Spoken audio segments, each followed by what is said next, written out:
Muy buenos días, señor presidente. Janet Galindo, de Grupo Transmedia La Chispa, Campeche, Yucatán, Quintana Roo, Tabasco, Ciudad de México y Petrolera.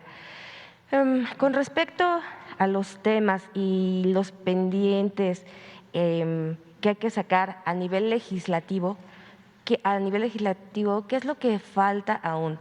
Y con lo que ya se ha llevado a cabo, ¿qué se necesita para reforzar todos estos temas y dejar bien sustentadas las bases de la 4T? Bueno,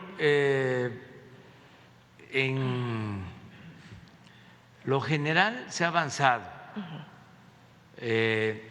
Estoy muy contento, satisfecho, porque se logró desde hace algún tiempo el que se elevara a rango constitucional el derecho a la pensión a los adultos mayores, la pensión para discapacitados,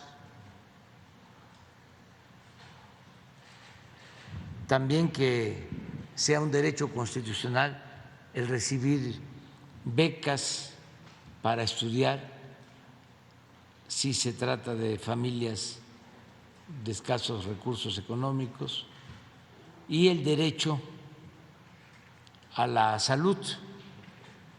Eso ya se logró. Se logró también el que sea delito grave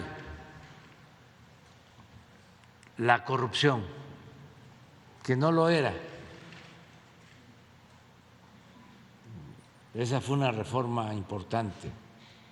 Se logró también algo que nos ha ayudado mucho, el que no se condonen impuestos a los llamados grandes contribuyentes, que esté prohibido constitucionalmente. Y otras reformas en beneficio de los trabajadores, por ejemplo, el reducir el costo de administración de las AFORES, las comisiones que eran muy altas, se logró reducir para que el trabajador tenga más beneficios y pueda, al retirarse, tener una pensión justa, porque las reformas que se hicieron en el periodo neoliberal no garantizan el que se entregue al trabajador jubilado lo que ganaba mientras estaba laborando. Fueron reformas antipopulares, yo les diría perversas, para que un trabajador al jubilarse recibiera del 30% de su salario vigente mientras laboraba, cuando mucho el 50%. Entonces ya se hizo una reforma con ese propósito, bajar las comisiones, y también por un acuerdo con el sector privado se resolvió aumentar las cuotas de jubilación para enmendar esta situación heredada. También se lograron reformas para que los trabajadores tengan derecho al reparto de utilidades. Existía en la Constitución, en las leyes, el derecho al reparto de utilidades, pero en la práctica no se ejercía.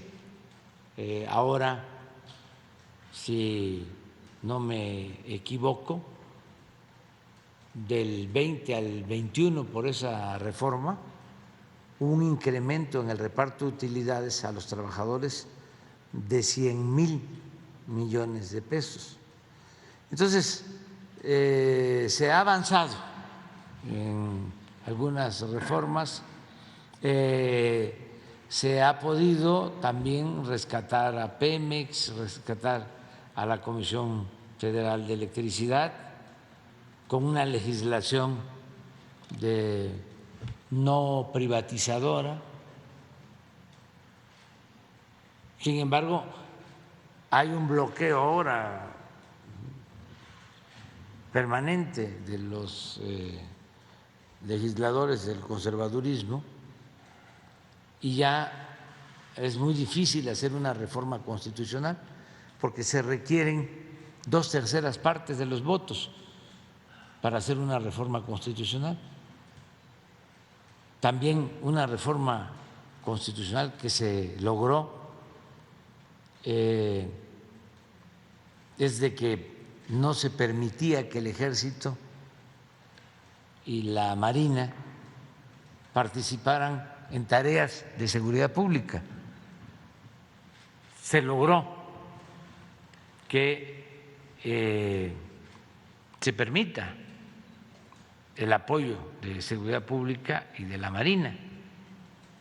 Sin embargo, hay una fecha límite porque no fue en definitivo, hay un transitorio en la Constitución en el que se tiene que hacer una revisión, se termina el tiempo en marzo, en abril del 24.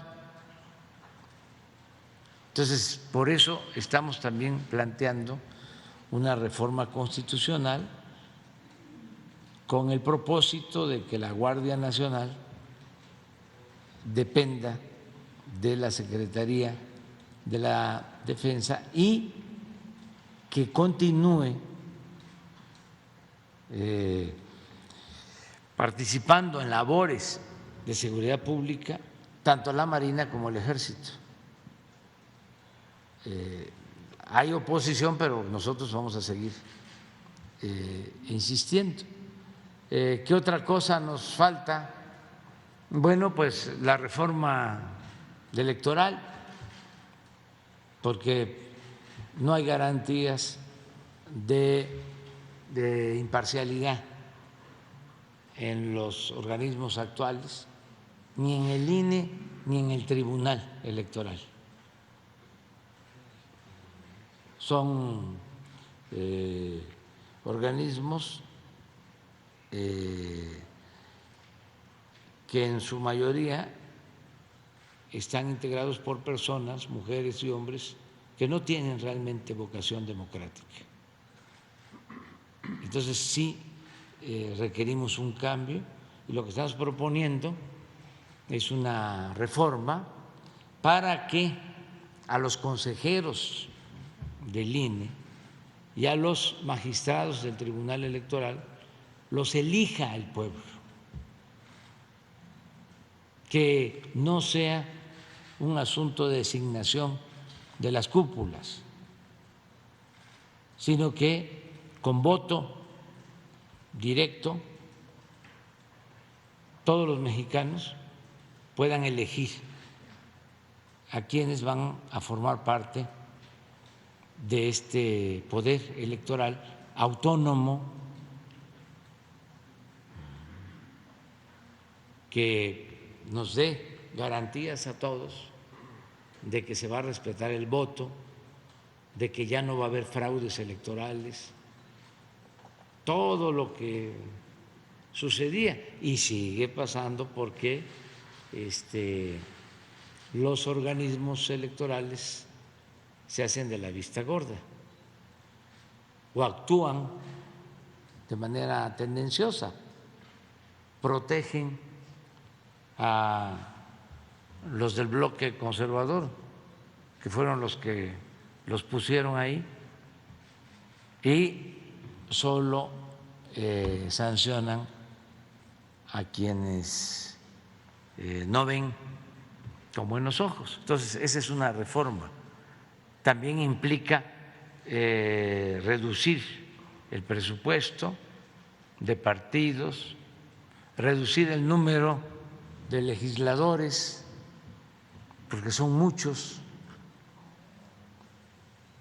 reducir los gastos del Instituto Electoral, del Tribunal Electoral, porque es de los institutos más costosos, si no es que es el que más recursos consume en el mundo,